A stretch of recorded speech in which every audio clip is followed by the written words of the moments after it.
Olá, que Deus abençoe a todos vocês. Sejam muito bem-vindos a mais um Recado do Coração de Deus. Daqui a pouquinho o nosso estudo vai ter início aqui. Mas antes, eu quero convidar você que mora aqui no Rio de Janeiro a conhecer a sede estadual da nossa igreja, a Igreja Internacional da Graça de Deus. Ela fica ali na Praça Armando Cruz, número 120, no Shopping Tem Tudo, em Madureira. E ela está sob a liderança de um grande homem de Deus, que é o pastor Rogério Postigo. Aos domingos, as nossas reuniões são 7 da manhã, 9h30 da manhã, 15 horas e também às 18 horas. Então, se é possível a você, faça-nos uma visita, você será muito bem-vindo e nós teremos grande alegria em conhecer você. Amém?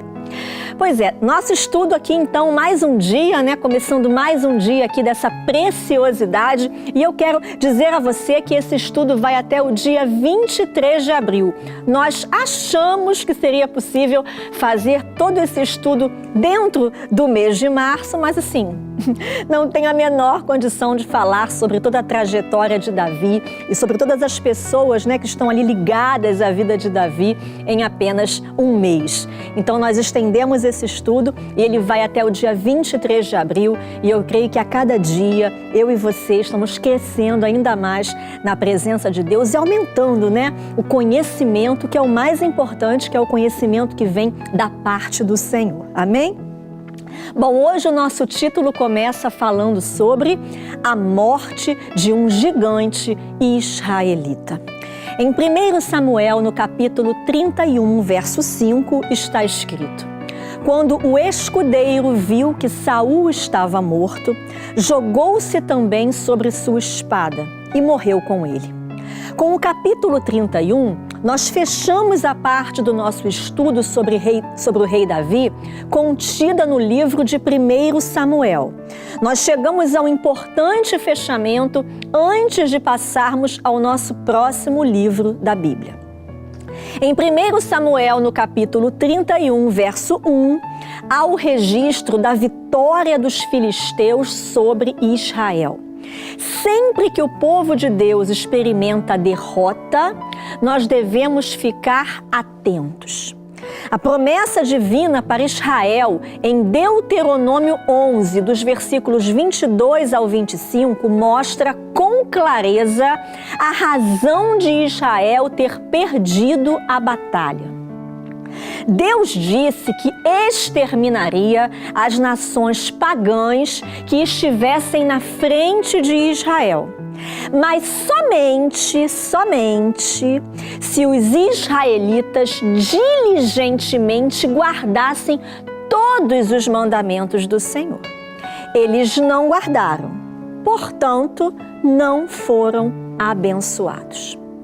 A palavra de Deus diz em 1 Samuel, capítulo 31, versos 2 e 3. Os filisteus mataram Jonatas, Abinadab e Malquissua, filhos de Saul.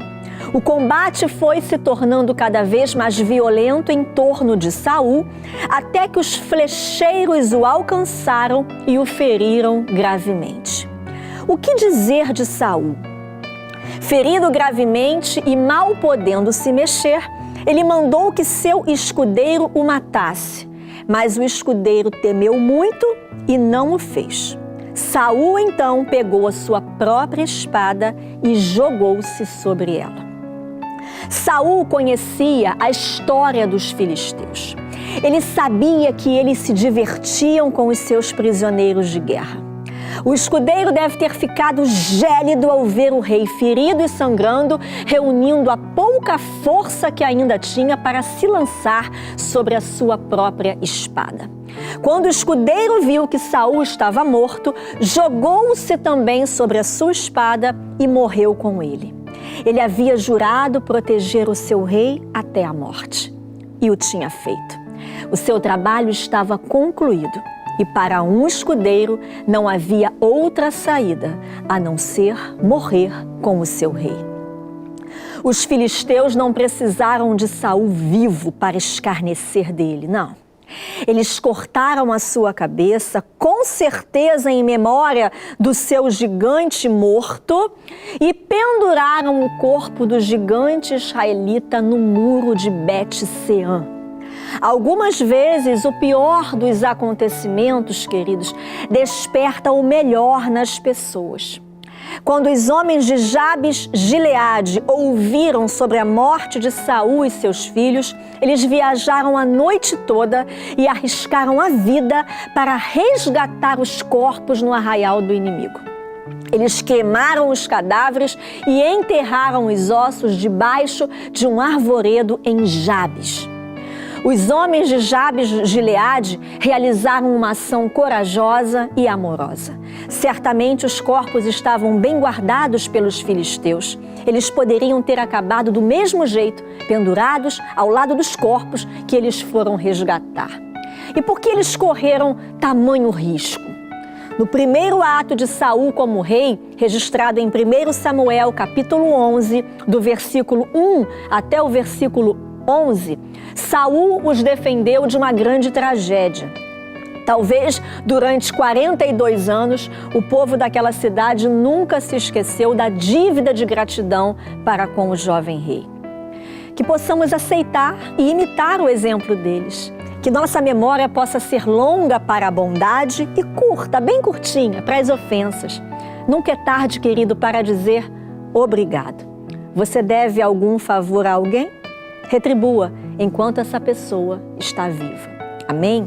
Guarde isso no seu coração. Esse foi mais um dia, então, de estudo e eu tenho certeza que, assim como eu, você está aprendendo bastante. Amanhã eu aguardo por você.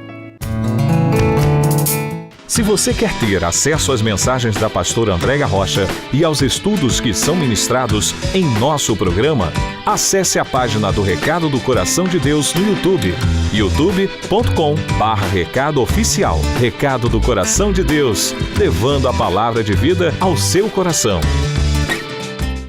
A Igreja Internacional da Graça de Deus, em Copacabana, sob a liderança do pastor Leonardo Silva, convida você a participar de uma de suas reuniões.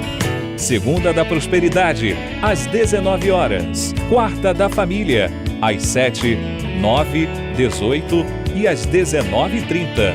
Sexta de Cura e Libertação, às 7, 9, 18 e às 19h30.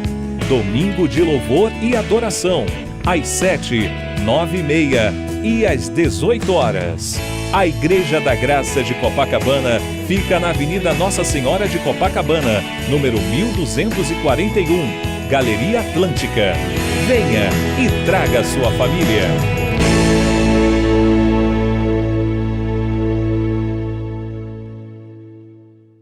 Você já acessou o Facebook do Recado do Coração de Deus? Lá você encontra fotos, vídeos, mensagens, tem acesso à agenda de ministrações da pastora Andréia Rocha, além de poder registrar o seu testemunho de fé para que outras vidas sejam abençoadas. Acesse agora facebook.com/Recado Oficial e saiba tudo o que acontece em nosso programa.